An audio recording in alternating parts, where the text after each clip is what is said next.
Magandang umaga po, DJ Chacha and Sir Ted. Good morning po, sir. Salamat po sa panahon ngayong umaga. Sir Kim, masabi nyo nga po dito, sinusuportahan nyo po itong mga airline partners ninyo dito sa mga bagong charge po nila, no, with airline fare. Pero meron po kayong panawagan dito po sa ating gobyerno. Ano nga po ito, sir?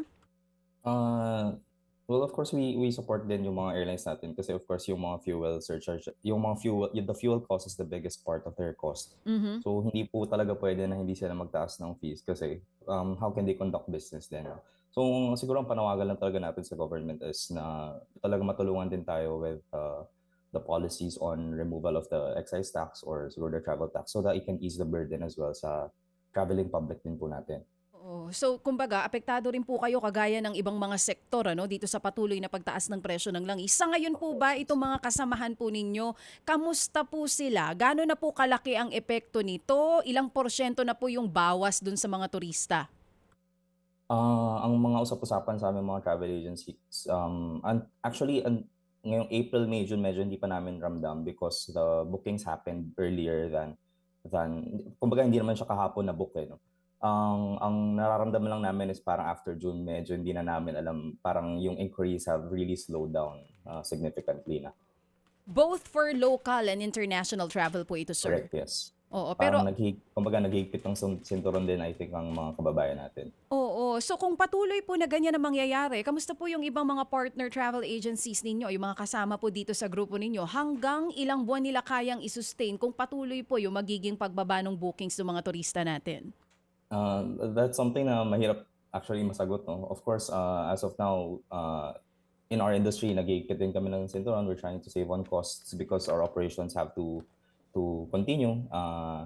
Of course, we're still hoping na matapos itong crisis na to kasi the oil situation is really a big chunk of how we do our business in travel.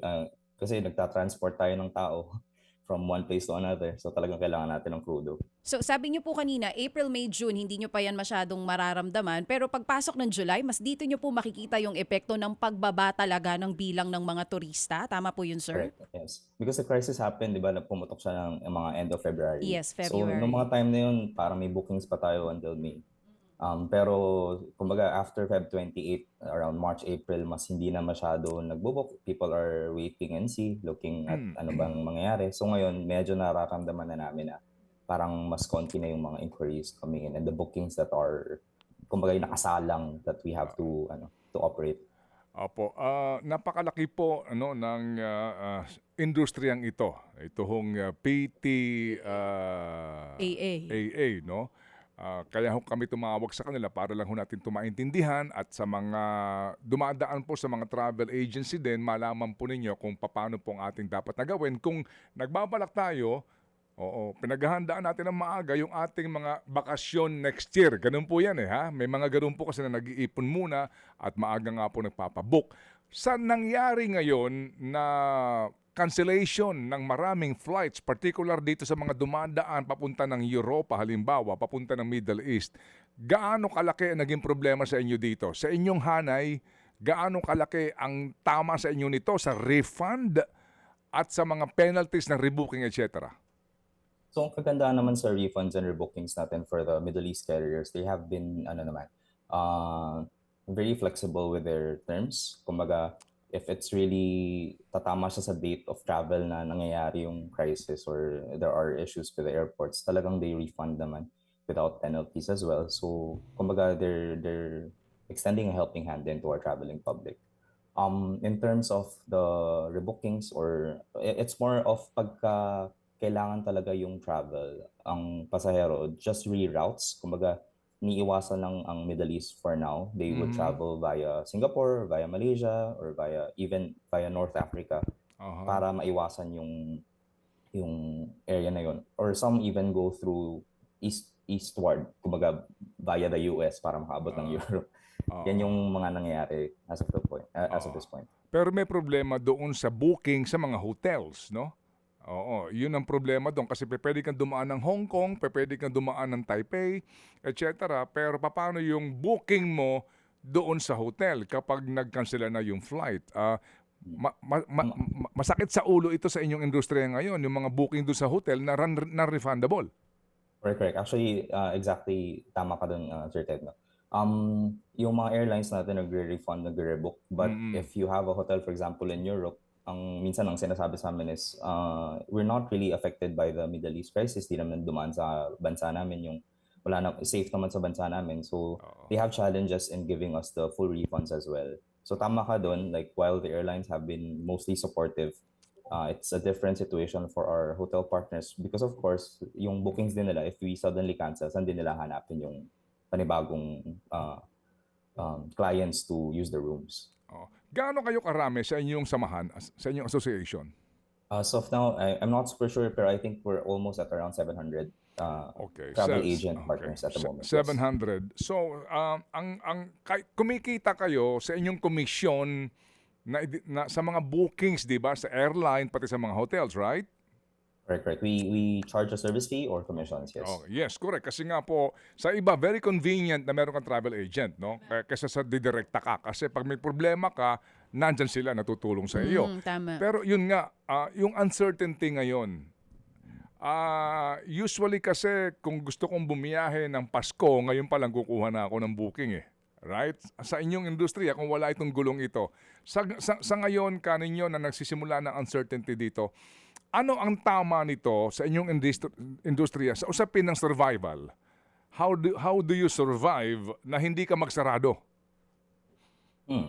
So ang move ng industry for now is to, kasi ang funny thing dito, Sir Ted, no, parang whenever a crisis happens, our ticket bookings also kind of increase a bit because the traveling public start realizing na okay, hindi tayo pwede mag-book online kasi if there's something that we need to rebook or to refund, at least may nakakausap tayong tao. So our ticket services kind of have a slight increase pag kami mga ganitong bagay na nangyayari. Alternatively also, what we do is we focus now on pushing domestic travel. Of course, pinupush din yan ng DOT natin, and I think it really is a good idea for our kababayans ngayon na i-consider na mag-travel muna tayo locally and maybe stay in a place for a longer time so that we don't transfer places as much para nakatipid tayo ng konti with our travel costs. At the same time, nakatulong din tayo sa ekonomiya kasi if nararamdaman natin yung takot to travel outwards, it's also the same fear na yung nararamdaman ng mga foreigners natin coming in. So our inbound tourism is affected as well. So I think if we have an idea na gusto nating lumabas ng bansa, maybe now is actually the most favorable and the most best time to transfer or reroute our travels to the Philippines para makatipid tayo for one, and then secondly is also to help spur our economy. Okay, kapag ba ako magbubook ngayon for my Christmas travel abroad, yung ticket ko ba, kung sakasakali sa presyuhan ngayon, kapag ba bumaba sakali ang pamasahe by that time, mababago pa yon o fix na yon? Most probably it's fixed na. Oo. Okay. Fixed So na. actually, mahirap masabi ngayon kung paano Oo. gagalaw ang presyo natin, honestly. Oo. Yeah. So, Pero ikaw naman din, hindi mo rin sigurado kung gaano kataas o kababa Taas ang or baba. presyuhan ng pamasahe kung mag-abroad ka by that time, no? Tama. So anong Correct. advice mo doon sa may biyahe sa abroad? Siguro nga dahil sa importante, bisita sa pamilya, etc., no? Oo. Ano ang advice mo doon sa puntong 'yon? honestly, ang hirap sagutin nung tanong kasi we don't really know what's gonna happen tomorrow. Depende kay lang yan sa Donald Trump. mangyayari. Depende sa mga sasabihin ni Donald Trump sa mga Correct, susunod correct. na araw. Oo. Pero Sir Sir Donald. Kim, ako tanong ko kasi yung panawagan nyo kanina na tanggalin muna yung travel tax, excise tax, and VAT doon po sa airport fare. Magiging malaking tulong yan no, para mabawasan po yung cost ng babayaran ng mga magbubuk sa inyo. Ano pong balita? May tugon po ba ang gobyerno kung may posibilidad na mapayagan po ito? The travel tax thing, I know is already on the final stages. I think Oo. pirma na lang po ang inihintay. Uh-huh. About the reduction Excise of and the taxes VAT? on the Oo. fuels, I think those are all emergency laws that we passed since the crisis. So this one, I'm not 100% sure lang po Okay. kung nasa na po tayo as of this point. But it definitely will have a big effect kasi if the taxes on fuel is reduced or removed, then the burden on our airline partners will be lessened. And of course, mapapasa din yan sa ticket prices. Oh, wala nang ibang option aside from that na pwedeng gawin po ang gobyerno para po kahit papano matulungan po yung sektor ng turismo natin? At the end of the day, it's a global crisis po kasi. So it's the pressure ng oil in the global market. So it's really hard to push our government as well to do so many things because at the end of the day, these are factors na hindi rin po natin kontrolado or Tama hindi rin po naman. kontrolado ng gobyerno Oo. natin. Pero sa ngayon, manageable pa naman po itong mga travel agencies natin. Kaya pa naman po na i-sustain itong kanilang mga business kahit na sabihin na natin na nahihirapan din po kahit naghihigpit ng sinturon. Right. People are still traveling. Like I said, yung Asia, domestic, are still moving quite strongly. It's just that talagang nabawasan lang po talaga ng significantly because of yung beyond Asia natin and there are also sectors na kunwari yung mga hindi naman super essential travel na before they were willing to book very easily. Ngayon medyo nagda-double think muna, baka ipagpaliban muna natin. Okay. Sige, ang problema kasi nga sa domestic travel natin, Mahal. Sir Kim, no? As we all know is that mas mahal pa ang Mas pamasahe papunta ng Cebu, Bohol o O Tacloban kaya Boracay. kaysa sa pupunta ako. Dati, no, kaya pupunta ako sa Hong Kong. No, yan ang sitwasyon. Ngayon kasi, nagtaas na rin po iyon. So, sa atin naman din, ganun din, no? Mas mahal na. Sa puntong iyon, ano ang panawagan nyo sa mga airline naman? Kasi yan ang issue dyan eh. Ang mahal ang pamasahe, pupunta ka ng Davao, daig mo pa ang pumunta ng Europa eh. Go ahead. Yung issue natin with expensive flights locally, I think cannot be attributed then fully to the airlines kasi at the end of the day, it's also infrastructure issues natin with our airports and also yung number of flights that can fly in and out of an airport. It's a demand and supply thing po, Sir Ted. No? So the more aircraft or the more seats that we can sell for a certain destination, the lower that the price we can provide for our passengers. So like yung mga specific places po na sinasabi natin na masyado mahal, siguro like the Batanes or the Siargaos, talaga pong mahal siya kasi hindi pa natin na-expand yung infrastructure and the demand is talagang overflowing po sa number of seats that we can sell. So in the long run, I think in the short run, hindi po natin siya masosolusyonan po talaga. But in the long run, it's really fixing or improving our infrastructure to be able to accommodate more larger aircraft and so that we can sell more seats. Okay. O sige, so good luck sa inyo sa PTAA, Sir Kem, ha? At kung ano man ang balita, balitaan nyo kami para din sa ating anunsyo to encourage people nga actually to travel domestically. Yun lang, mga issues na kinakaharap, kagaya po ng mahal na pamasahe din, papunta po sa ilang mga local destinations. Salamat sa inyong panahon, Sir Kem Aldrich Lim. Salamat din po, Sir Ted and DJ Chacha. Thank you.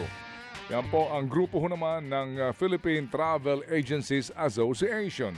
Mga kapatid, para sa iba pang mga balita at impormasyon, sundan niyo po kami sa X, Instagram, Facebook at syempre sa TikTok, True Network PH. Mag-subscribe din po kayo sa aming YouTube channel, True Network. May website din po tayo, truenetwork.ph. At pwede nyo rin po kaming mapanood sa Channel 19 ng aming True FM TV. Lagi pa rin makinig sa radyo dito po sa 105.9 True FM dahil dito, laging true sa'yo, kapatid. Ito tayo sa totoo, tunay at tapat.